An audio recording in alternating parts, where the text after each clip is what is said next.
것입니다. 나는 성령을 믿으며 거룩한 공교회와 성도의 교제와 죄를 용서받는 것과 몸의 부활과 영생을 믿습니다. 아멘. 자리에 앉아서 찬송가 288장 찬양드리겠습니다.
전능하신 나의 주, 나의 아버지 하나님, 하나님의 은혜를 진심으로 감사를 드립니다.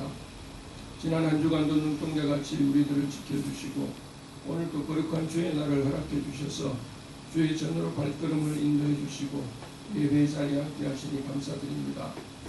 우리를 사랑하신 하나님 아버지, 우리의 죄를 사하시기 위해서 독생자 아들 예수 그리스도 이 땅에 보내주신 그 깊고 놀라운 사랑을 느끼는 귀한 예배의 자리가 되게 하여 주시옵소서. 이 시간 우리를 위해 대속의 십자가를 져주신 예수님의 그 십자가 앞에 나아가 무릎을 꿇습니다. 주님, 우리들의 죄를 용서하여 주시옵소서. 하나님의 자녀로서 올바로 서지 못했던 거짓의 죄, 신앙적인 교만의 죄, 말과 행동에서 오는 오만의 죄, 그리고 예수 그리스도를 증거하지 못하고 우리에게 맡겨진 그의 피를 위해서 기도하지 못했던 죄, 사랑과 승진으로 다가가지 못했던 모든 죄의 모습들을 이 시간 주님의 보혈로서 깨끗이 씻어주셔서 주님이 말씀하신 이 세상의 빛과 소금의 역할을 감당할 수 있는 우리들로 새롭게 세워주시기를 간절히 기도드립니다. 이 나라와 국가와 민족을 위해 기도합니다. 대한민국을 살려주시고 새로 세워진 대통령에게 하나님을 경외하는 마음을 주셔서 하나님 앞에 그리고 국민 앞에 부끄럽지 않은 대통령으로 세워주시기를 간절히 기도드립니다. 주위의 참모들과 세워질 장관들과 입법, 사법, 행정부의 위정자들에게 함께 하셔서 하나님을 두려워하며 국민을 섬기는 자세로 일할 수 있도록 지혜와 은혜를 베풀어 주시옵소서. 포커스 교회를 위해 기도합니다. 벌써 개척 6년의 시간이 다가옵니다. 지금까지 지켜주시고 인도해 주셨던 하나님께서 앞으로 더 지켜주시고 인도해 주셔서 예수님의 지상명령인 영혼 구원하여 들여 삼는 일에 최선을 다하는 교회가 되게 하여 주셔서 하나님께 기쁨이 되고 예수 그리스도의 마음을 시원케 하는 교회가 되게 하여 주시옵소서. 다음 세대를 세우는 교회, 가정을 세우는 교회, 교회를 세우는 교회로서 포커스 교회가 존재하게 하시고 특별히 다음 세대를 위해 어린이 교회와 우정삼 숙소가정과 대안학교를 준비하여 진행하는 가운데 있사오니 이 일에 하나님의 은혜를 부어주시옵소서. 필요한 재정과 인적인 부분을 채워주시고 건물도 세워주셔서 이 일을 감당하게 하여 주시옵소서. 가정을 세우는 목장이 있습니다. 베트남 목장, 인도 목장, 차이나 목장, 동행 목장, 열린 목장, 그리고 보물 목장까지 각 목장을 통해 개인의 성품이 변하고 개인의 행동과 말이 변하게 하셔서 아내의 변화를 통해 남편이 변화되게 하시고 자녀의 변화를 통해 부모님이 변화되게 하셔서 온 가정이 주님 앞으로 나오는 가정 회복의 역사가 목장을 통해 일어나게 하여 주시옵소서. 각 선교지를 놓고 기도하며 작지만 물질과 기도로 섬기고 있사오니 지금은 작은 것이지만 앞으로는 그 선교지마다 교회를 세울 수 있는 큰 힘을 모든 목장이 가질 수 있도록 인도하여 주시옵소서.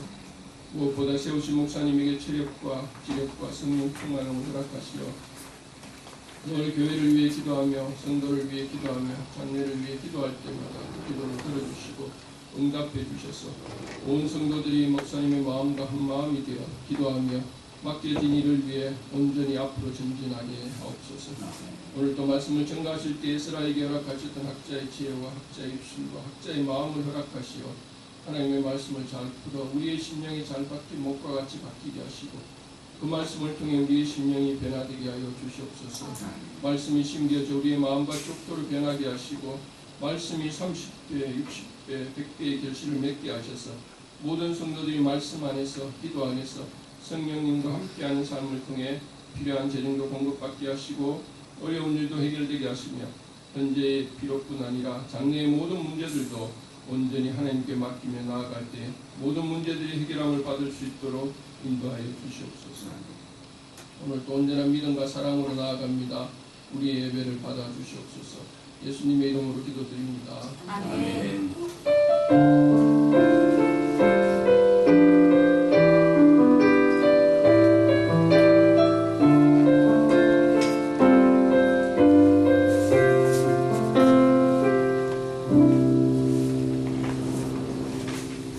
찬송가 292장 찬양하며 준비한 예물 봉헌하도록 하겠습니다.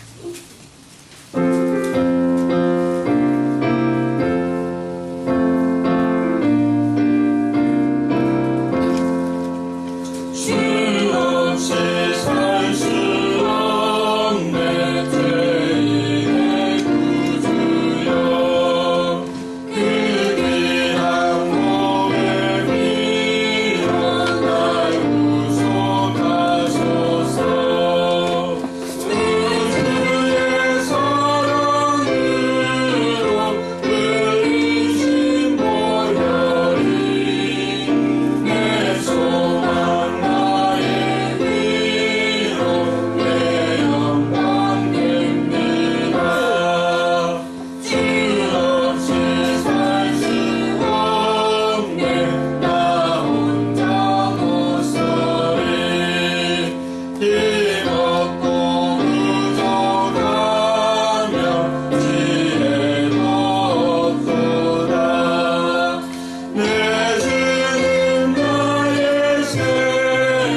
기도하겠습니다. 예배 자리에 오신 여러분들 주님의 이름으로 축복하고 환영합니다. 하반기 상공부 신청이 오늘까지 하나입니다. 생명의 삶을 듣지 않은 분들은 생명의 삶 과정 신청하시고 부의 삶, 경건의 삶 과정도 신청할 수 있길 바랍니다. 우리 노회가 주최하는 여름 성경학교 교사 강습회가 오는 토요일에 세광교회당에서 있습니다. 위에서 기도해 주시고 또 우리 교사들은 함께 참석할 수 있길 바랍니다. 다음 주일에는 인도에서 사역하는 이준수 선교사님 와서 선교 보고와 함께 말씀을 전도해 주시겠습니다. 다음 주 토요일에는 연합 목장 모임을 가지도록 하겠습니다. 계하산 둘레길 3부와 또 바베큐 파티를 하고자 합니다. 우리 싱글 목장 이상은 참석할 수 있길 바랍니다. 저는 27일부터 28일까지 CCC 전국 수련회 특강 강사로 외출을 하게 됩니다. 위에서 기도해 주시기 바랍니다. 25일 주일에는 예수 영접 모임이 있습니다. 필요하신 분들은 목자와 함께 참석할 수 있기를 바랍니다. 지역 모임을 참고해 주시고 우리 장로님 기도해 주신 것처럼 7월 2일이 우리 포커스교회 설립한 지 6주년이 되는 해입니다. 이 자리에 VIP들과 함께 참석해서 지난 6년을 어떻게 보내왔는지 함께 은혜도 나누고 또 우리 교회의 존재 목적이 이런 VIP들과 함께 하는 것, 불신영혼 구원하여서 이들을 주님께로 인도하는 또 하나님의 제자로 만드는 것이 우리의 교회의 존재 목적인 것들을 다시 한번 깨닫고 그들과 함께하는 시간을 가지도록 합니다. 그래서 주변에 있는 VIP를 함께 초청할 수 있기를 바랍니다. 다른 부분들은 주보를 참고하시기 바랍니다. 예물을 위해서 기도하겠습니다. 하나님 은혜 감사합니다. 우리에게 베풀어 주신 하나님의 사랑과 은혜 감사를 드립니다. 하나님께서 우리에게 베풀어 주신 그 모든 것들이 하나님의 것임을 고백하며 그 가운데 10분의 1을 구별하여서 하나님께 다시 올려드립니다. 이것이 우리의 신앙의 고백되게 하여 주시고 우리의 삶 가운데 하나님의 것을 우리가 탐내지 아니하고 하나님의 것을 하나님의 것으로 돌릴 때 우리 삶 가운데 더욱더 풍성히 채워주시는 하나님의 은혜를 경험하게 하여 주시옵소서. 11절을 할 수 있는 또 믿음도 더하여 주시고 또 삶도 더하여 주셔서 작지만 지금의 것을 드릴 줄 알 때 큰 것 우리가 받았을 때 큰 것도 드릴 수 있는 믿음을 허락하여 주시옵소서. 여러 가지 감사의 제목으로 하나님 앞에 올려드립니다. 감사가 더욱더 넘쳐나게 하여 주시고 세상은 힘들고 어렵지만 그 가운데서도 감사를 찾아내며 또 감사하는 우리 성도들의 삶을 하나님께서 기쁘게 받아주시고 복주시고 인도하여 주시옵소서. 주일 예물과 선교 예물 하나님 앞에 올려드립니다. 하나님께서 기쁘게 받아주옵시고 이 예물이 쓰는 곳곳마다 영원 구원의 역사가 일어나게 하여 주시옵소서. 감사를 드리며 거룩하신 예수님 이름으로 축복하며 기도드리옵나이다. 아멘.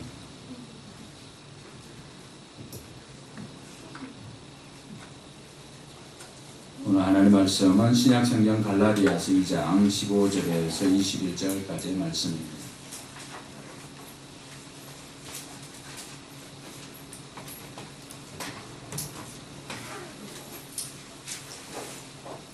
불편하지 않은 분들은 자리에 일어나서 함께 하나님의 말씀을 읽도록 하겠습니다. 같이 읽습니다. 우리는 본래 유대의 사람이요 이방인 출신의 죄인이 아닙니다. 그러나 사람이 율법을 행하는 행위로 이렇게 된 것이 아니라 예수 그리스도를 믿는 믿음으로 이렇게 된 것을 알고 우리도 그리스도 예수를 믿는 것입니다. 그것은 우리가 율법을 행하는 행위로가 아니라 그리스도를 믿는 믿음으로 의롭다고 하심을 받고자 했던 것입니다. 율법을 행하는 행위로는 아무도 의롭게 될 수 없기 때문입니다. 우리가 그리스도 안에서 의롭다고 하심을 받으려고 하다가 우리가 죄인으로 드러난다면 그리스도는 우리로 하여금 죄를 짓게 하시는 분이라는 말입니까? 그럴 수 없습니다. 내가 헐어버린 것을 다시 세우면 나는 나 스스로를 범법자로 만드는 것입니다. 나는 율법과의 관계에서는 율법으로 말미암아 죽어버렸습니다. 그것은 내가 하나님과의 관계 안에서 살려고 하는 것입니다. 나는 그리스도와 함께 십자가에 못 박혔습니다. 이제 살고 있는 것은 내가 아닙니다. 그리스도께서 내 안에서 살고 계십니다. 내가 지금 육신 안에서 살고 있는 삶은 나를 사랑하셔서 나를 위하여 자기 몸을 내어주신 하나님의 아들을 믿는 믿음 안에서 살아가는 것입니다. 나는 하나님의 은혜를 헛되게 하지 않습니다. 의롭다고 하여 주시는 것이 율법으로 되는 것이 아니면 그리스도께서는 헛되이 죽으신 것입니다. 네, 앞뒤 좌우로 인사하도록 하겠습니다. 함께 예배 드리게 되어서 영광입니다. 하늘 복 많이 받으시기 바랍니다.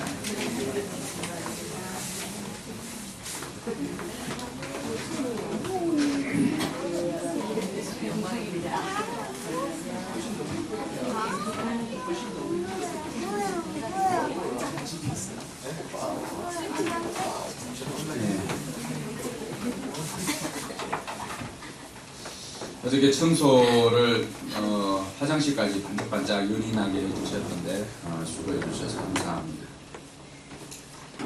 오늘은 여러분들에게 질문을 하나 드리면서 시작을 하려고 합니다. 여러분들은 지금 죽으면 천국 갈 수 있습니까? 아멘. 속으로 겉으로 자신 있게 대답 못하는 분들은 속으로 대답할 수 있길 바랍니다. 갈 수 있다고 하는 분들은 어떤 근거로 갈 수 있다고 생각하시고 또 나는 천국 갈 수 없을 거야. 지금 당장 죽으면 천국 갈 수 없을 거야. 라고 생각하는 분들은 무엇 때문에 천국 갈 수 없다고 생각하십니까? 바울이 오늘 이야기하고 있는 내용은 우리가 이해하기에는 어떻게 보면은 힘든 내용 같이 기록되어 있지만은 실상은 그렇지 않습니다. 실상은 이 질문 하나로 요약할 수가 있습니다. 천국 갈 수 있으면은 무엇 때문에 천국 갈 수 있고 지금 천국 갈 수 없다면은 그렇게 생각하는 이유가 무엇이냐고 이야기를 하면서 우리에게 천국 갈 수 있는 길을 제시하는 것이 바울이 오늘 우리에게 들려주는 메시지입니다. 혹이라도 천국 갈 수 없다고 생각하는 분들이 있다면 오늘 이 시간 이 말씀을 통하여서 여러분 가운데 다시 한번 확신을 가지고 천국 백성이 되기를 주님의 이름으로 축원합니다. 그래서 오늘 우리가 듣는 것이 이것이 복음이라고 할 수가 있습니다. 이때까지 유대인들은 자신들은 하나님의 택한 백성이라고 생각을 해왔습니다. 그래서 그들은 이스라엘 백성들이 출애굽을 할 때 받았던 10계명을 그들은 지키며 살아왔습니다. 그 출애굽 때 받았던 10계명을 지키며 살아가다 보니까 이 율법이 어떤 것은 옳고 어떤 것은 그러다라고 하는 것은 가르쳐 주지만 모든 사람들이 그 율법에서 자유롭지 못하다는 것을 알게 되었습니다. 심지어 그 율법으로는 하나님께서 원하는 그 의에 도달하지 못한다는 것을 그들은 깨닫게 되었습니다. 그래서 믿음의 조상, 또 유대인들의 조상이라고 할 수 있는 아브라함도 그가 행위로서 어떤 율법으로서 하나님께서 원하는 의를 충족시키는 것이 아니라 믿음으로 말미암아서 하나님께서 원하는 의를 충족시켰음을 말하고 있습니다. 어떻게 보면 로마서 4장 전체는 이 아브라함의 믿음의 이야기입니다. 오늘 저와 여러분들이 우리가 하나님의 자녀가 되었고 또 천국 백성이 되고 그리고 이렇게 신앙생활을 하는 것도 마찬가지입니다. 율법으로 그 의를 채울 수만 있다면은 오늘 이 자리에 저와 여러분들이 앉아 있을 수가 없을 것입니다. 그래서 아브라함조차도 그가 율법이 아닌 믿음으로 말미암아 의를 충족하게 되었다면은 유대인들도 다르지 않다는 것입니다.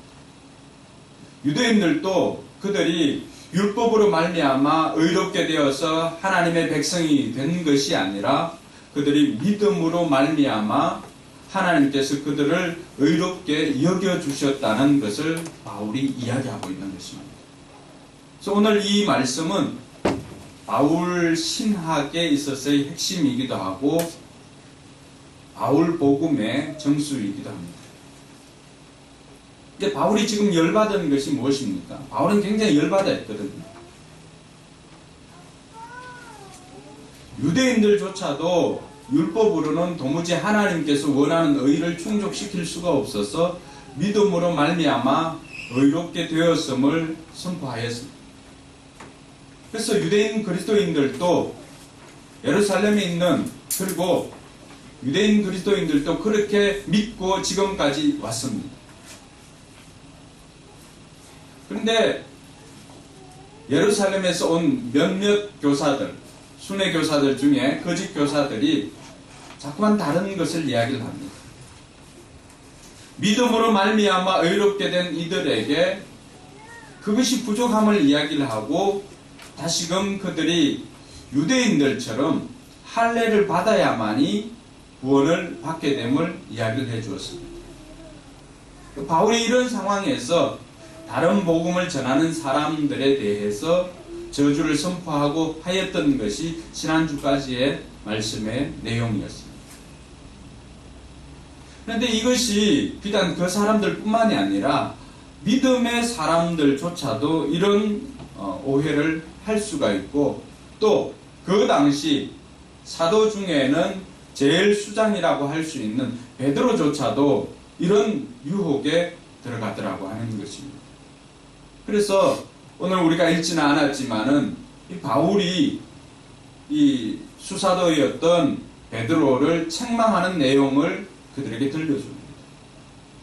어느 날 안디옥에서 있었던 일인데 베드로는 안디옥 사람들은 다 이방인들이었거든요. 이방 그리스도인들이었는데 베드로가 그들과 식사하는 것 조금도 개의치 않고 이방인들과 식사합니다.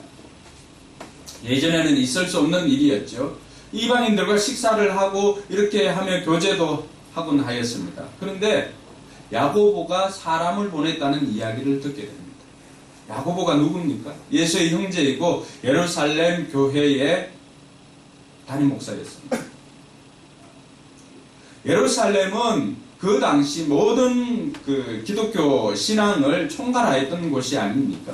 근데 야고보가 사람을 보냈다고 하니까 그 사람들이 오니까 그 전에는 베드로가 이방인들하고 밥도 같이 먹고 교제도 같이 하고 했는데 야고보가 사람을 보냈다고 하니까 그 사람들이 오니까 이 사람들을 떠나는 것입니다. 그러니까 자기는 이러한 그 이전에는 야고보 사도가 사람을 보내기 전까지는 그들과 충분히 교제를 하고 같이 지내다가 야고보 사도가 사람을 보냈다고 하니까 그 사람들이 오니까 전혀 모른 척하고 그들과 교제하지 않는 모습을 보여주었습니다. 바울은 이것을 외식이라고 했습니다. 위선이지.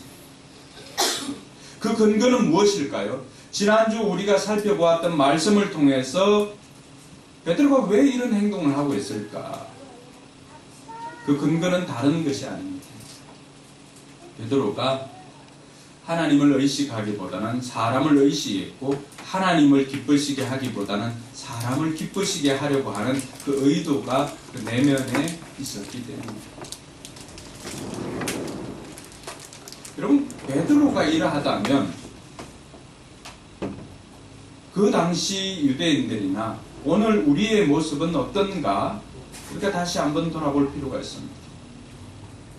그리고 베드로의 이러한 행동이 어떤 결과를 가져오게 되었을까요? 다른 남아있는 유대인들도 우리도 저렇게 해야 되는구나. 또 베드로가 그렇게 하는 것처럼 남들 볼 때는 그전에는 그렇게 하지 않아도 남들 볼 때는 또 다르게 행동해도 되는구나라고 생각할 수 있습니다. 심지어 바울을 데리고 왔고 바울의 멘토였던 바나바조차도 어떻게 되었다고요? 그 일로 말미암아서 마음이 흔들렸다고 이야기합니다. 사랑하는 성도 여러분, 앞선 사람, 리더, 책임자들의 행동이 얼마나 중요한지를 다시 한번 말해주고 있습니다. 저는 그저께 금요일이었나요? 내심 충격을 받았습니다. 반석이가 늦게 와가지고 대전에서 늦게 와서 이제 저녁을 먹고 오지 않아가지고 집에 먹을 것이 마땅치 않아서 11시 넘어서 12시가 다 됐네요.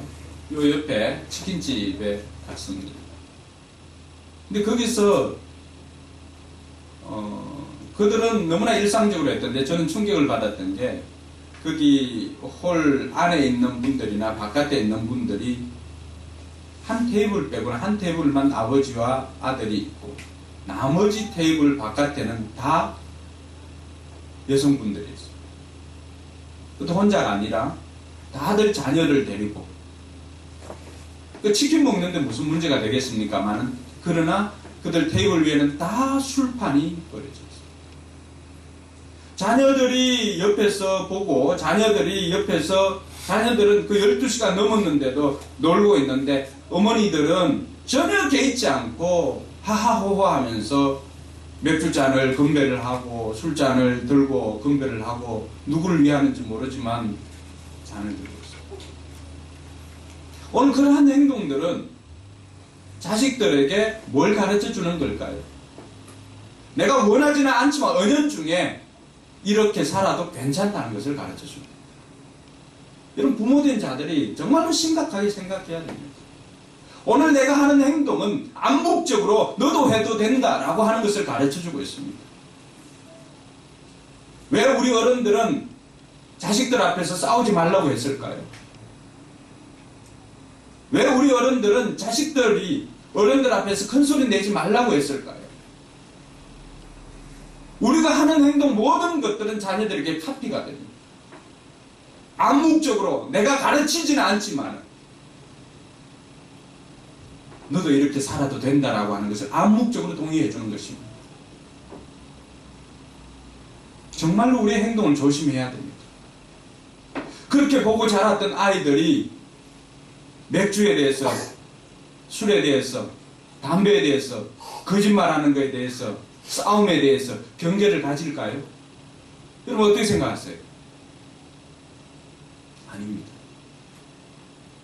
그들은 본대로 그대로 따라합니다. 여러분들이 하는 모든 행동, 여러분들이 자녀가 해도 된다면 지금 여러분들이 하는 행동을 그대로 해도 될 것입니다. 그러나 우리 자녀는 이렇게 살면 안 돼, 우리 자녀는 이렇게 살아서는 안 돼 라고 생각하는 부분들을 여러분들이 하고 있다면 여러분들은 그것을 멈춰야 합니다.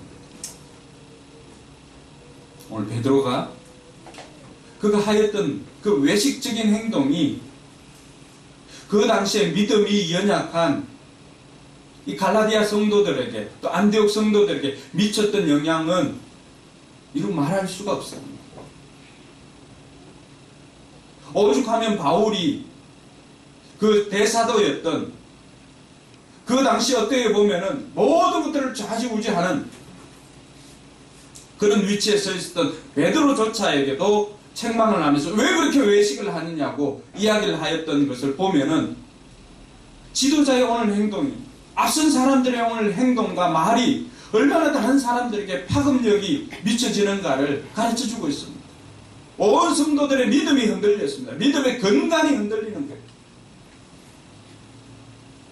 심지어 그런 행동이 예수님을 다시금 십자가에 못 박는 것과 다르지 않음을 이야기를 하고 있습니다.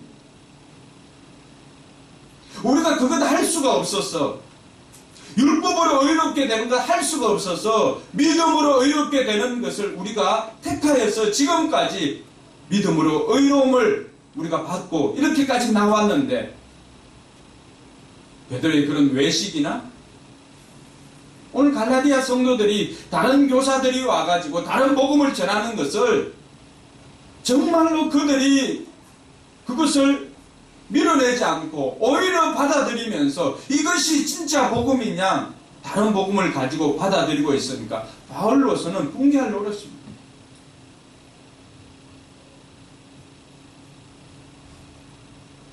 여러분들이 생각하고 있는 나는 천국 갈 수 없어 라고 생각하고 있는 그 부분과 바울이 분개하고 있는 것과는 다르지 않습니다. 여러분들이 천국 갈 수 없다고 생각하는 게 뭡니까? 내가 하나님의 자녀로서 또 하나님의 자녀가 되기 위해서 이런 행동은 하나님의 자녀로서 어울리지 않을 거야 라고 생각하니까 천국 갈 수 없다고 생각하는 거예요. 어떻게 보면은 율법으로서는 의에 이를 수 없다라고 했던 그것과 그게 다르지 않습니다. 내가 무엇을 해야만 천국 갈 수 있다고 생각하는 것과 다르지 않다는 것입니다. 근데 바울이 베드로의 예를 들어서 또 갈라디아 성도들을 통해서 오늘 우리에게 들려주는 것은 그게 아닙니다. 율법으로 아무리 해봐도 하나님께서 원하는 그 의를 온전히 충족시킬 수는 없습니다. 베드로조차도 이런 유혹을 받고 있는데, 그리고 우리의 믿음의 조상이라고 하는 아브라함조차도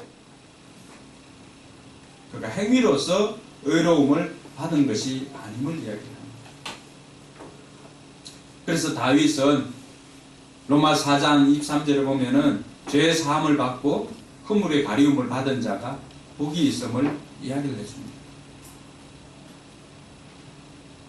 그러면서 우리가 받았던 것이 우리가 무슨 일을 해서 하나님 앞에 의로움을 받은 것이 아님을 이야기합니다.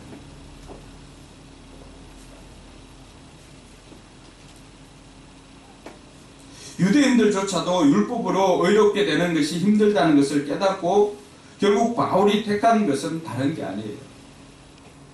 이 율법에 대해서는 죽는 것입니다. 율법에 대하여서 죽고 자신은 믿음으로 의롭게 되는 것을 택하고 그 일을 통하여서 예수로 말미암아서 자기는 죽어졌고 예수로 말미암아 다시 살게 되었음을 이야기를 하고 있는 것입니다. 오늘 저와 여러분들이 하나님의 의를 충족시키는 것은 우리가 어떤 착한 행동을 해서 하나님의 의를 충족시킬 수 있는 것이 아닙니다.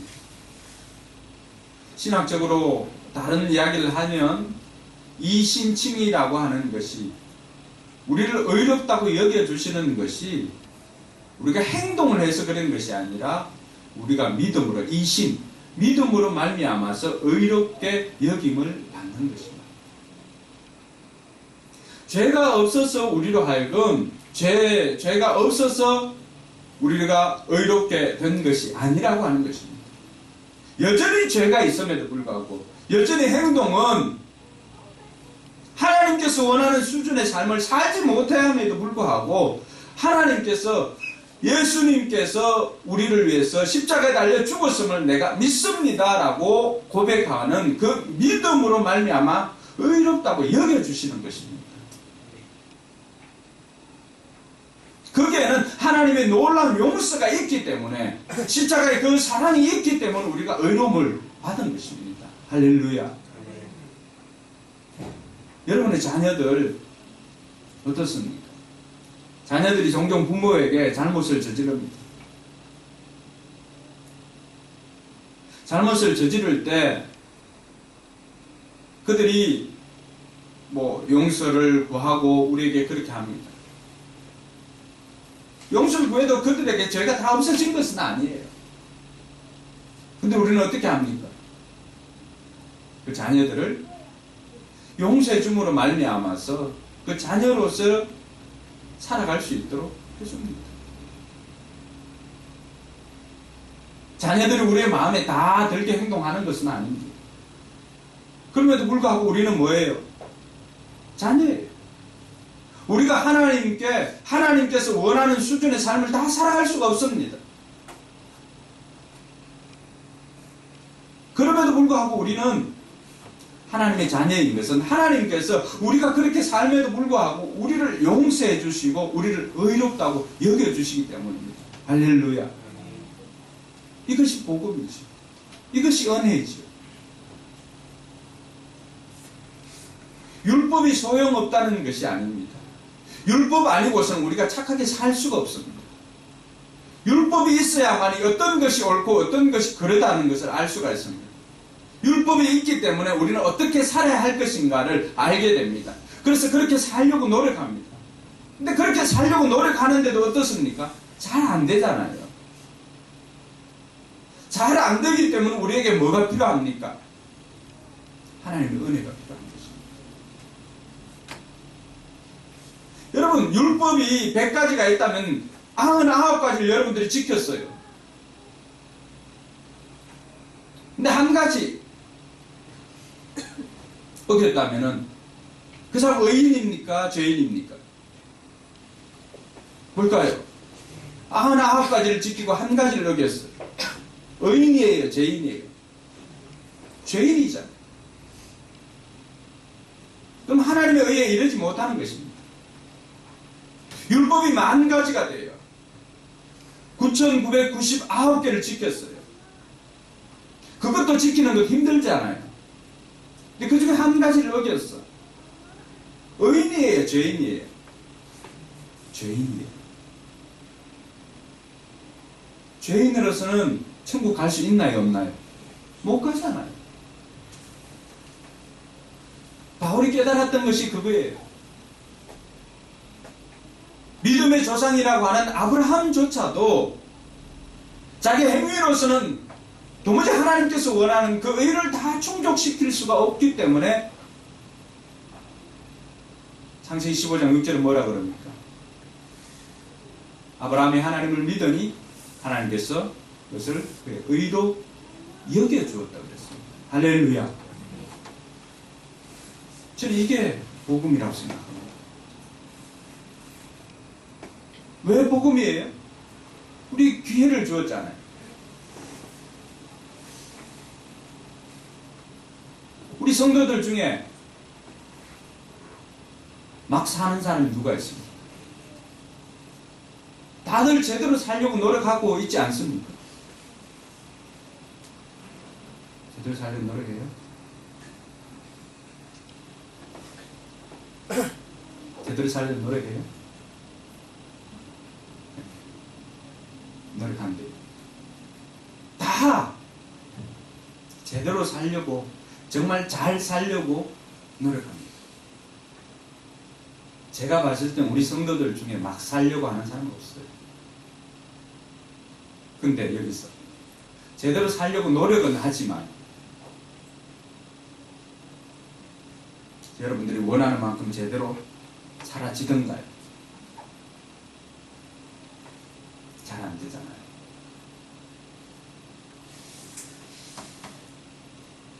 은행 일치가 잘 안 됩니다.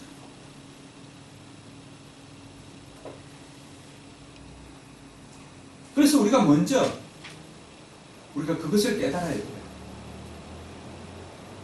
내가 어떤 사람인가를 먼저 깨닫는 것이 중요합니다. 그렇지 않으면 언제나 우리는 내가 모든 것을 다 할 수 있는 것처럼, 내가 모든 것을 다 해야만 되는 것처럼 그렇게 생각하면서 하루하루 그 율법의 잣대를 가지고 우리를 채찍질하고 자괴감을 느끼고 그렇게 살아갑니다. 잘 살려고 하는 노력은 필요하지만 그러나 우리가 연약한 존재임을 먼저 깨닫는 것이 중요합니다. 번번이 무너지는 우리의 모습을 보지 않습니까? 잘 살려고 하는 사람은 하나님의 자녀이고 무너지는 사람은 하나님의 자녀가 아닌가요? 어때요? 두 사람이 다른가요? 그렇지 않습니다.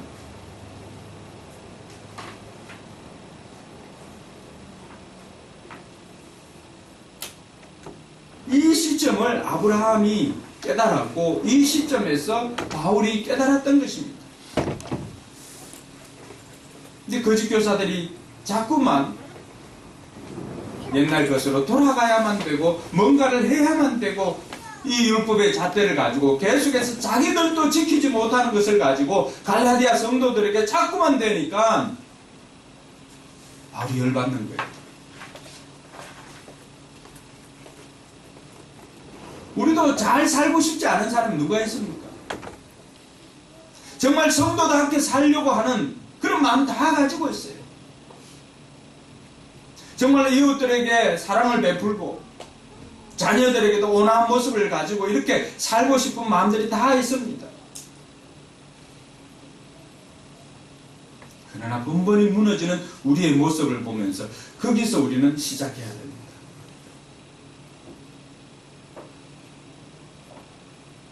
그래서 내 힘으로는 도무지 그 의를 이룰 수가 없기 때문에 우리는 누구의 힘이 필요합니까?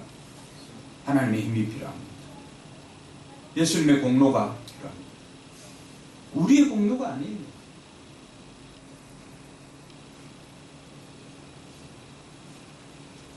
그래서 새롭고 산 길을 열어놓은 게 뭡니까?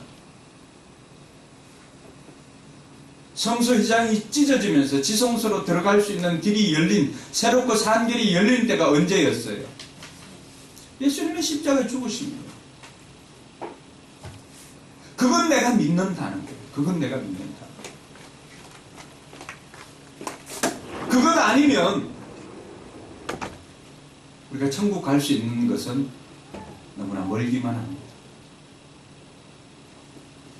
먼 것이 아니라 아예 불가능합니다.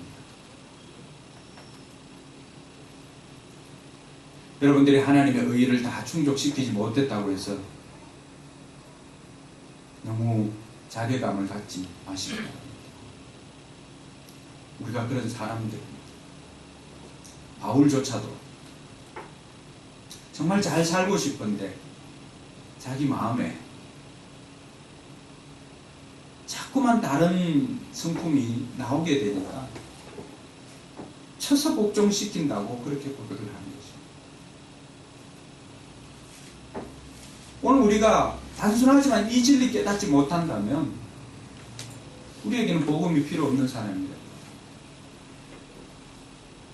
잘 살려고 노력을 해도 번번이 무너지는 내 모습, 그게 나인 것을 깨닫고 거기서 포기하는 것이 아니라 거기서 하나님께 도움을 요청하는 저와 여러분들 되길 주님의 이름으로 축원합니다.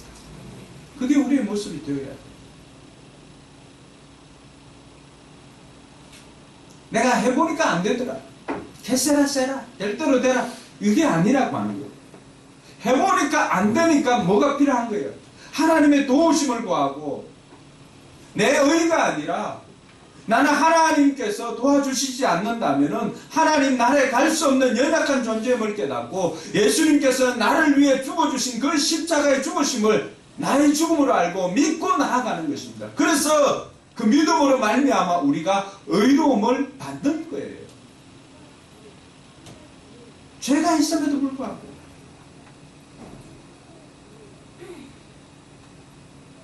의롭게 되기 위해서 그렇게 살아가는 것과 내가 죄가 있음에도 불구하고 내가 예수 그리스도를 믿음으로 말미암아 나를 의롭게 여겨주시니까 그것에 감사해서 의롭게 살려고 노력하는 것과는 다릅니다. 제 말이 어렵지 않죠? 이해가 됩니까? 혜민이 이해가 되니?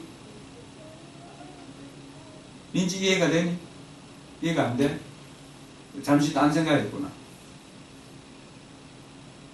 의롭게 되기 위해서 착한 행동을 하는 것과 의롭지 않지만 내가 예수님께서 나를 대신해서 십자가에 죽으시고 내 죄를 대신해 죽었습니다 라고 하는 그것을 믿고 의롭게 되었으니까 그것에 감사해서 이제부터 정말로 이제는 그렇게 의로운 삶을 살아야 되겠다라고 생각하는 것과는 다르다는 거예요. 우리는 후자죠. 후자. 우리 힘으로는 도무지 하나님의 그 의를 충족시킬 수가 없습니다. 그래서 바울이 그것을 깨닫고 먼저 자기 자신이 어떤 사람인가를 깨달은 거예요. 그것은 바울에게서만 느껴졌던 것이 아니라 그 윗대에 아브라함조차도 또 다윗조차도 그러한 삶을 살았구나. 그래서 이제 다시금 갈라디아 성도들에게 오늘 천국에 대해서 확신을 가지지 못한 우리에게 바울이 이 메시지를 던져주는 것입니다. 여러분이 하나님 자녀답게 살지 못하는, 의롭게 살지 못하는 그것 때문에 얼마나 자기를 책망하고 살아왔습니까? 나는 이런 인간이야. 여러분이 쓸모없는 인간이 아니라 그게 바로 우리의 모든 인간들의 모습입니다. 여러분들만 그런 게 아니에요. 정도의 차이만 있을 뿐입니다. 그렇지 않으면 다 외식하는 것입니다. 목사라고 다 완벽할까요? 그렇지 않습니다. 목사가 어려운 이유가 뭘까요? 베드로의 심정처럼 그런 거예요. 말한 대로 다 살지를 못하니까. 때로는 우리에게도 숨길 수 없는 위선적인 모습이 나오니까 그럴 때마다 우리는 어떻게 해야 돼요? 내가 내 힘으로는 이 의로움을 다 충족시킬 수가 없고, 목사 역시도, 가르치는 목사 역시도 하나님의 은혜가 필요한 존재인 것을 다시금 고백하고 하나님 앞에 나아가서 엎드리는 것입니다. 할렐루야. 아멘. 그러니까 엎드리는 인간이 오늘 우리가 해야 될 그런 삶이라고 하는 것을 깨달아야 됩니다.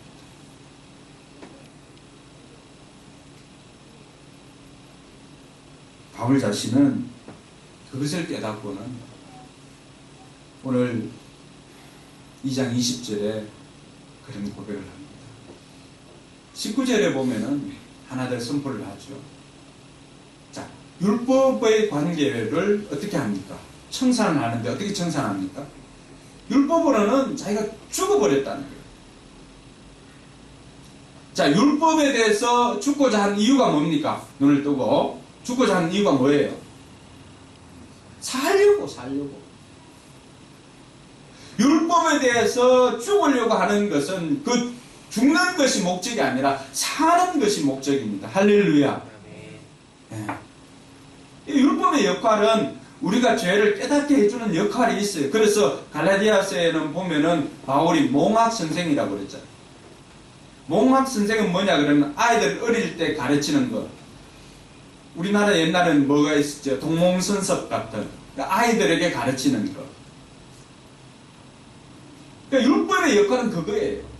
어떤 것이 잘했다 잘못됐다 그것을 가르쳐주는 역할이 있어요. 그렇지만 그 율법을 다 지키기란 너무나 어렵기 때문에 거기엔 죽어버렸다는 거예요.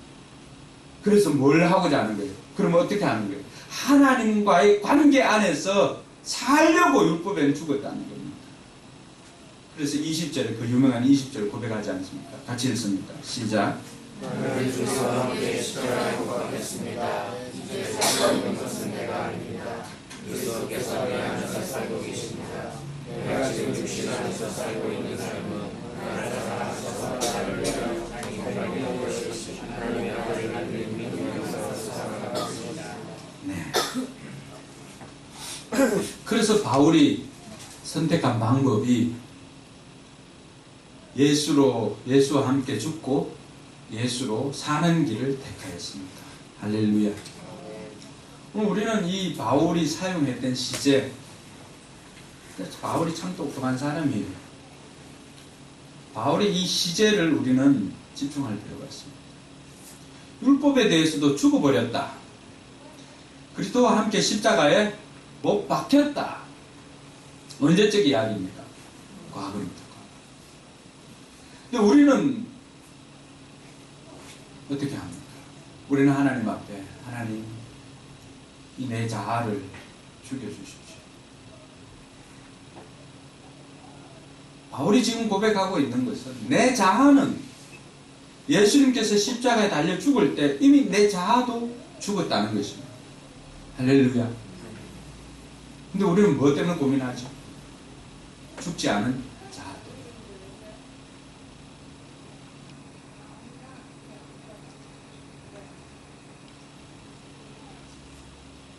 이 죽지 않은 자아 때문에 얼마나 많은 사람들이 놀라는지 모릅니다. 모세는 이 죽지 않은 자아 때문에 가나안에 들어갈 수 없었습니다. 처음에는 바위에게 이 지팡이로 쳐서 물을 내라고 했지만 이스라엘 백성들이 또다시 물이 없음에 대해서 원망하자 하나님께서는 모세에게 바위에게 명하여서 물을 내라고 했습니다. 근데 모세는 어떤 마음이 들었어요? 30몇 년을 잘 참아왔어요. 그 한 번. 이만큼 진짜 미치겠네. 진짜 말 안 듣네. 끝까지 참아야 되는데. 그러고는 지팡이를 가지고 어떻게 합니까? 사람 때릴 수 없습니다. 하나님 나라를 때릴 수 있나요? 뭘 때린 거예요? 반석을 때린 하나님의 명령은 뭐였어요? 반석에게 명하여서 물을 내라는 것입니다. 베드로는 왜 반석에게 명하여서 물을 내지 않았을까요? 그 죽지 않은 자. 그것으로 말미암아서 결국에는 가나안에 입성하지 못했어요. 죽지 않은 자아가 문제입니다. 그럼 부부싸움 하시죠? 우리만 하나요? 전혀 안 하는 것처럼 전문용어로 생각하시네. 부부싸움 할 때 무엇 때문에 하시나요? 여러분들이 트럼프가 러시아 스캔들 일어났던 거 이것 때문에 싸우는 건 아니잖아. 르완다의 식량이 부족하고 이것 때문에 싸우는 건 아니잖아. 무엇 때문에 싸웁니까? 자존심. 죽지 않은 자아 때문에. 죽지 않은 자아 때문에 어떻게 합니까? 끝내 해서는 안 될 것들을 이야기합니다. 심지어는 한국적 이불과 옛 과거는 덜추지 말라고 했는데 그것까지도 덜추어가지고 이야기합니다.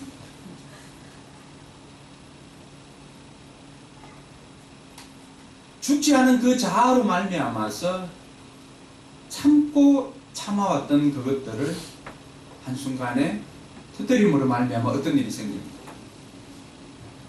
3차 대전과도 같은 엄청난 전쟁이 부부싸움이 시작되는 것입니다. 모세가 가나안에 못 들어간 건 모세 일이니까 그렇다 치더라도 그것으로 말미암아 어떻게 됩니까? 가정이 깨어집니다. 그나마 여러분들은 그 죽지 않은 자아 그 옆에 남아있는 성도라고 하는 그것 때문에 참았는지는 모르겠지만 여기까지 온 여러분들을 경화드립니다. 이 죽지 않은 자아가 가정을 파괴할 뿐만 아니라 나라도 파괴하고 심지어는 우리의 천국 가는 것도 방해를 한다는 것입니다. 그럼 바울은 아예 결단을 한 거예요. 우리는 늘 이 자아를 죽여주십시오. 이 욱하는 성질 있잖아요. 분노. 이걸 죽여달라고 해. 근데 바울은 그렇지 않습니다. 자기는 죽었다는 거예요. 유기성 목사님 설교 지난번에 한 번 듣다 보니까 선교사 대회를 했는데 자기가 이제 강의를 하고 가는데 그 휴대폰에 문자가 왔더라. 누구누구 선교사님 부고. 그 설교를 이제 우린 이미 죽었다. 그걸 선포해라. 하니까 그 강의를 듣고 선교사님이 실제로 부고를 보낸 것입니다. 선교사 누구누구는 죽었습니다. 몇월 며칠자로 죽었습니다. 이 방법을 예전에 평양에서 깡패로 활동하던 누가 썼을까요? 이 말씀을 깨닫고 김익두 목사님이, 그때 당시는 아직도 목사님이 아니었죠. 김익두가 그 평양 시내 상인들에게 부고장을 보냈습니다. 여러분들을 괴롭히는 김익두는 죽었습니다. 상인들이 난리가 났어요. 좋았어요. 여러분 한번 생각해 보세요. 매일 와가지고 뭐 전문 용어로 뭐라 그러죠? 삥 뜯고 못 살게 안 들으면 뭐 안 주면 어떻게 해요? 새 안 주면은 때리고 상 업고, 요즘 그 조폭들이 하는 그런 행동들을 한 거죠. 와서 뭐 양장피 탕수육 빼갈 시켜놓고 먹고는 뭐 시비 걸고는 돈 안 주고 부수고. 그러니까 얼마나 괴롭힘을 당했을까요? 그러니까 이 김익두가 죽었다고 부고장이 날아오니까 얼마나 기뻐하겠어요. 근데 그 다음날 주일날 되어서 김익두가 이렇게 성경대로 평양 시내를 이렇게 지나가 한 뒤집어집니다. 죽었다고 했는데. 그때 김익두가 한 이야기였습니다. 이놈을 괴롭혔던 옛 김익두는 죽었습니다. 이제는 새롭게 된 김익두가 살아났습니다. 그래서 이 김익두가 목회를 하면서 너무나 힘들어가지고 사람들이 이 김익두를 복음을 전한다고 두드려 팹니다. 옛날 같으면 어땠을까요? 한 주먹거리도 안 되잖아요. 예수는 내가 믿고 복은 네가 받는다 하고, 옛날 같았으면 성지열대로 했으면 다 뒤집어 엎어도 몇 번을 엎었을 건데 김익두는 참습니다. 너무나 힘들어가지고 마페 선교사님에게 이야기를 합니다. 진짜 힘듭니다. 못할 것 같습니다. 마페 선교사님 이야기를 합니다. 나한테 돌로 맞았던 이 턱이 아직까지도 아물고 있지 않다. 그런 얘기를 합니다. 예전에는 이 마페 선교사님이 복음을 전할 때 이 김익두가 돌로 때리고 얼마나 괴롭혔는지 모릅니다. 근데 지금 이제 그대로 자기가 당하고 있잖아요. 아직 멀었다는 거예요. 오늘 우리가 그렇게까지는 하지 않아요. 여러분의 배우자에게, 여러분의 부모님께 부고장 아닌 부고를 알리시기 바랍니다. 나는 죽었습니다. 그분들이 놀라지 않게 부고를 전해주시기 바랍니다. 진짜 죽을 때가 되면 이렇게 놀라지 않게. 그래서 고린도후서 5장 17절에는 우리가 어떤 사람인지를 가르쳐 줍니다. 이전 것은 지나갔다. 같이 읽습니다. 누구든지 그리스도 안에 있으면 그는 새로운 피조물입니다. 옛 것은 지나갔습니다. 보십시오, 새 것이 되었습니다. 우리가 하나님의 자녀 된 것은 그냥 이 쌍꺼풀 뭐 쌍수요 잠깐 여기 가브라 넣고 하는 이 정도 뭐 그냥 리모델링 정도가 아니라고, 완전히 새롭게 되었다는 것이죠. 그 새롭게 된 것은 그 속 안에 있는 소프트웨어까지도 새롭게 되었다는 것입니다. 할렐루야. 그 하드웨어만 이렇게 바뀐 게 아니에요. 다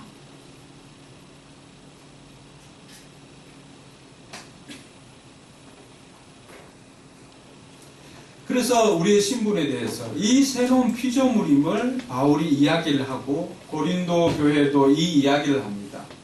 에베소 교회도 하고 갈라디아 교회도 하는 거예요. 그 이야기는 오늘 살아가고 있는 저와 여러분들에게도 사도 바울은 동일하게 전해주고 있습니다. 우리가 완전히 새로운 사람이 되었습니다. 옛사람은 이미 십자가에 못 박혀 죽었습니다. 이제 내가 사는 것은 내가 사는 것이 아닙니다. 내 안에 예수님께서 사는 것입니다. 그러니까 예수 안에 있으면 우리는 새로운 피조물이라고 하는 것입니다. 우리가 의롭게 되기 위해서 노력하는 것이 아니라 예수 안에 있으려고 노력하는 저와 여러분들 되기를 바랍니다. 그게 우리가 해야 될 일이에요.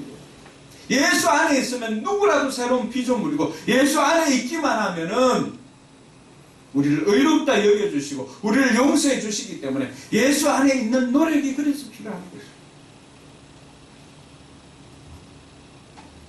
오늘 우리의 정체성이 뭔가? 예수와 함께 죽었고 예수로 사는 사람. 그것이 오늘 저와 여러분들의 명패임을 믿을 수 있기를 바랍니다. 따라합시다. 예수와 함께 죽었고 예수로 사는 사람. 여러분 이름 되죠. 이동근. 예, 그게 우리의 신분입니다. 그 바울은 이게 힘드니까 어떻게 고백했을까요? 나는 날마다 죽노라. 나는 날마다 죽노라. 번번이 무너지고 무너지지만 그게 우리의 모습인 줄 알고 그때마다 하나님의 은혜를 구하는 저와 여러분들 되길 주님의 이름을 축원합니다. 그럼 우리가 예수와 함께 죽고 예수를 사는 게 어떤 것인가? 구체적으로 우리 삶에는 어떻게 사는 것이 예수와 함께 죽었고 예수를 사는 것이 구체적으로는 어떤 것이 그런 삶인가? 예수님의 주인을 예수님께서 우리의 삶의 주인인 것을 인정하는 것입니다. 롤드라고 했을 때 우리가 주여 주여 하잖아요. 그렇죠? 영어에 롤드라고 나왔는데 그것은 주인님이라고 하는 세이비어 구원자보다는 주인님이라고 하는 뜻이 훨씬 많습니다. 70% 이상입니다. 성경에 주여 하는 것은 주인님이에요. 우리는 기도할 때 주여 주여 이렇게 하잖아요. 그렇죠? 주님 이렇게 부르잖아요. 그 주님이라고 하는 뜻은 다른 거 아니에요. 주인님이에요. 주인님. 여러분의 인생의 주인이 누구냐라고 하는 거죠. 예수님을 여러분의 인생의 주인으로 모시고 있느냐라고 하는 것입니다. 주인으로 모시고 있지만은 주인님 이야기를 듣지 않고 자기 마음대로 이야기를 한다. 자기 마음대로 행동을 한다. 그럼 어떻게 될까요? 주인님을 무시하는 거죠. 여러분이 마님이에요. 그럼 집에 돌쇠가 있다고 한번 생각해요. 돌쇠가 저 건너편에 가가지고 가서 마늘 좀 심고 와라. 그러니까 아유 날도 좋은데 마늘 무슨 마늘 오늘 같은 날 저기 물고기 잡아서 먹어야지 하고 갔어. 그럼 이 돌쇠는 이 주인이 있지만 주인을 의식하면서 하나요? 전혀 그렇지 않는 거예요. 오늘 우리의 모습이 그럴 수가 있다. 예수님이 우리 삶의 주인이지만 주인이 원하는 삶이 아니라 늘 내가 원하는 삶을 사는 거예요. 호칭은 우리가 주인님으로 부르고 그럼 주인님으로 부르면 우리는 뭐예요? 종이잖아요. 오늘 임식식에 갔다가 주의 종님 하는 소리 듣고 깜짝 놀라요. 종이면 종이지 종님이 뭐예요? 목사라고 종님인가요? 종이잖아요. 종이면 종답게 살아야지. 늘 이러면 주인님 주인님 하지만은 종이 지 멋대로 살면 돌쇠가 마님 이야기를 안 들으면 어떻게 될까요? 쫓겨나는 거죠. 우리가 그렇게 산다는 거예요. 그러면서 늘 두드려 맞을 때는 어떻게 돼요? 그 말대로 주인님 말대로 이렇게 합니다. 맞기 전에 주인님 말대로 수 있기를 바랍니다. 우리가 주인님을 의식하는 거예요. 주인님 마음을 헤아리고 우리가 먼저 행동한다면 그것보다 더 기쁜 일이 어디에 있겠습니까? 그때는 뭐가 날아올까요? 내가 아니라 상이 날아옵니다. 할렐루야. 저는 우리 성도들이 그렇게 되길 주님의 이름으로 축원합니다. 여러분 마음속에 계시는 주인님이 어떤 생각을 하고 계시고 뭘 원하는지를 깨닫고, 그래서 믿음의 사람들은 그렇게 행동합니다. 따라합시다. 예수님이라면 어떻게 하실까? 그걸 의식하면서 하는 거예요. 그게 나는 죽고 예수를 함께 사는 것입니다. 에베소에 보면은, 에베소 4장 25절에서 32절에 보면은 우리가 잘 모를까봐 바울이 좀 더 직접적으로 설명을 해 주었습니다. 25절에서는 뭐 하라 그래요? 거짓을 버리라고 말합니다. 거짓말 하지 말라는 거예요. 왜? 우리 서로 한 몸이 되었으니까 거짓말 하지 말라고. 26절에는요, 화를 내더라도 죄짓지 말라는 거예요. 여러분, 예수님께서 우리 안에 사신다고 해서 우리의 분이 사라지는 것은 아니에요.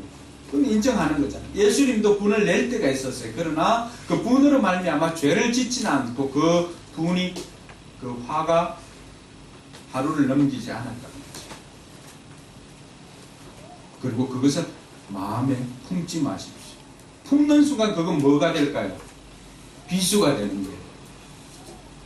하나님은 잊어버리지만 사람은 잊어버리지 않잖아요. 언제든지 다음 싸움 때 써먹지 않아요. 칼로. 27절에는요, 악마에게 틈을 주지 말라고.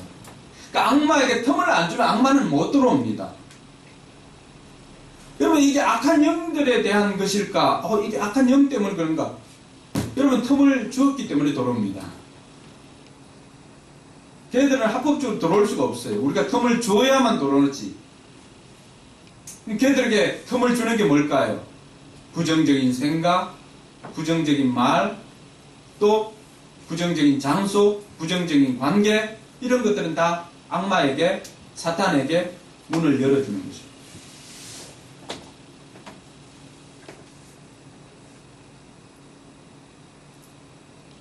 관계 속에도 마찬가지예요.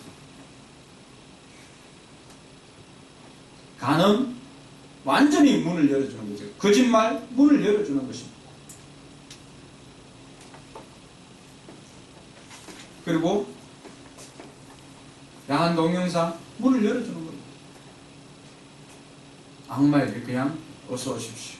웰컴. 내가 문을 열어주니까 그 애들이 와서 마음껏 우리의 삶을 해집습니다. 그 애들이 하는 게 뭘까요? 도적질하고 죽이고 멸망시키는. 여러분의 인생, 시간, 물질, 관계, 도적질하고 끝나는 거 아니에요. 여러분이 파멸에 이르기까지 여러분을 끝나는 게 아니에요. 여러분 집안 전체를 박살내는 것이 그들의 목적입니다. 지금 그러한 것에 노출되어 있다면 예수의 이름으로 끊고 여러분을 새롭게 할 수 있기를 바랍니다. 그게 살 길입니다. 28절은요, 도둑질 하지 말라고. 이 다 예수 믿는 사람들에게 이야기하는 거거든요. 거짓말 하지 마라, 도둑질 하지 말라, 화내지 말라, 분내지 말라. 이 다 예수 믿는 사람들, 에베소 교회에게 이야기를 하는 거잖아요. 그럼 우리에게는요, 똑같은 거, 우리도 이런 사람이 있다는 거예요. 그래서 사기치지 말고 제 손으로 떳떳하게 벌어서 쓰라는 거예요. 오히려 가난한 사람들이 있으면 나눠주고 살아라는 것입니다. 29절은요, 나쁜 말은 입 밖에 내지 말라는 거예요. 왜 그럴까요? 말에는 힘이 있습니다. 달리는 말만 힘이 있는 것이 아니라 말에도 힘이 있습니다. 말하는 대로 됩니다. 말 좀 가려 사시기 바랍니다.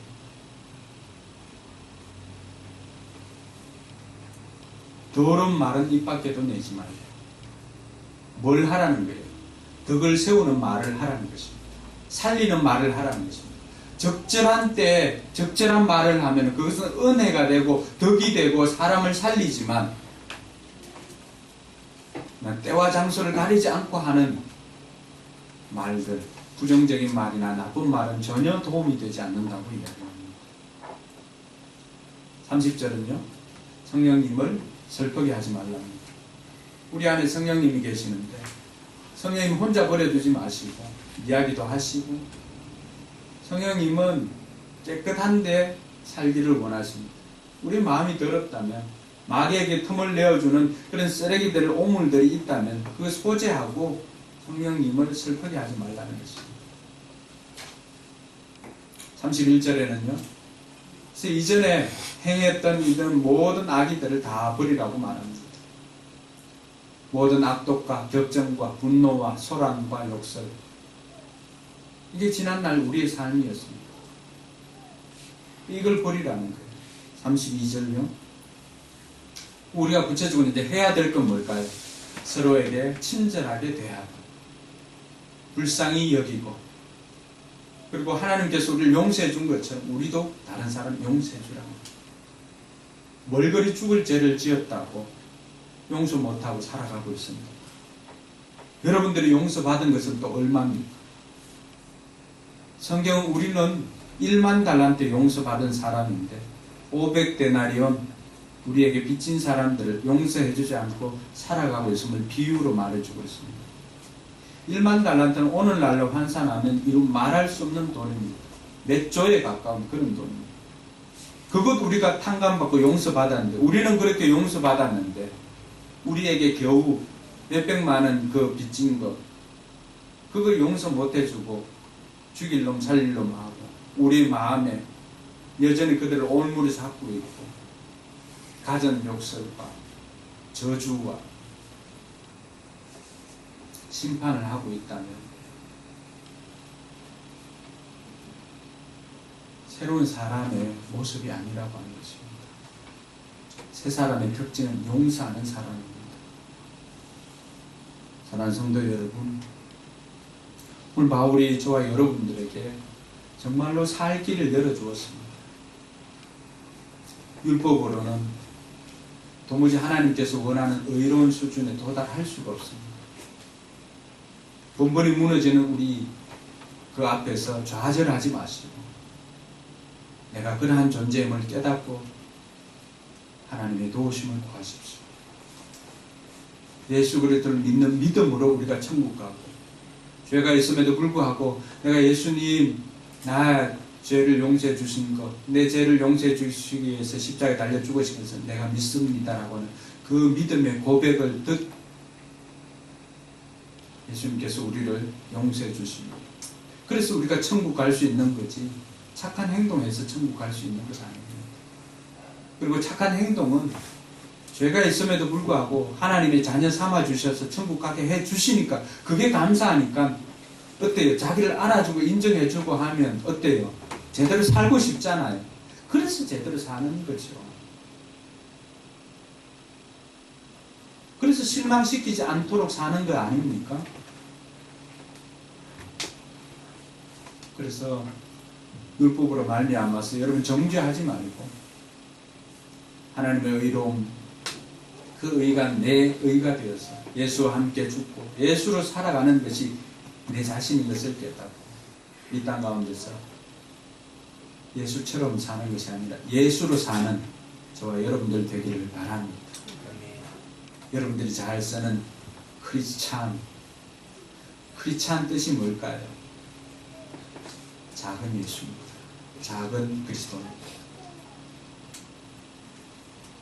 원래 비올라가 규격이죠. 근데 이 비올라에서 작아진 것이 그게 단어를 붙입니다. 그게 바이올린입니다. 이해가 됩니까? 그 안에 속해 있는 것입니다. 바이올린은 비올라에 속해 있는 것입니다. 자, 그리스도가 오리지널입니다. 이 그리스도에 속해 있는 그리스도인은 뭘까요? 작은 비올라가 바이올린입니다. 그래서 비올라, 바이올린이죠. 그리스도가 오리지널입니다. 이 오리지널에 속해 있는 작은 그리스도는 뭐라고 불러요? 크리스찬. 그래서 여러분들이 크리스찬이에요. 그러니까 말만 나는 크리스찬입니다. 이게 아니에요. 이게 우리가 예수로 살아야 하는 이유입니다. 예수처럼이 아니에요. 예수로 사는 것입니다. 할렐루야. 우리 찬양하고 기도하도록 하겠습니다. 찬양하기 전에 여러분 자리에 일어나서 오늘 말씀을 듣고 그럼 한번 결단할 수 있기를 바랍니다. 여러분들이 하는 행동으로 말미암아서 좌절할 때가 얼마나 많이 있었습니까? 난 진짜 천국 가기 힘든 놈이야. 난 진짜 천국 가기 힘들 거야. 라고 생각하고 좌절했던 적이 얼마나 많이 있습니까? 근데 성경은 우리에게 가르쳐 줍니다. 우리가 그것으로 천국 가는 것이 아니라 예수님을 믿는 믿음으로 말미암아 천국 갑니다. 이제는 그분 실망시키지 않도록 정말 최선을 다해서 살아가는 저와 여러분들 되기를 바랍니다. 또 말씀을 생각하면서 결단하고 기도하며 나아가겠습니다.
그 확신이 있다면 오늘 설교는 저와 여러분들에게 다 성공이라고 할 수 있습니다. 성경은 마음으로 믿어 의에 이르고 입으로 시인하여 구원에 이른다고 했습니다. 어떤 행동을 해서 하나님의 자녀가 되어서 의롭게 되어서 천국 가는 것이 아니라 예수 믿는 믿음으로 천국 가는 것입니다. 그렇게 살기 위해서 노력하는 것이지 좌절하지 마시고 그 자리에서 다시금 하나님의 도우심을 구하고 날마다 주 안에 살기 위해서 힘쓰고 노력하는 저와 여러분들 되기를 바랍니다.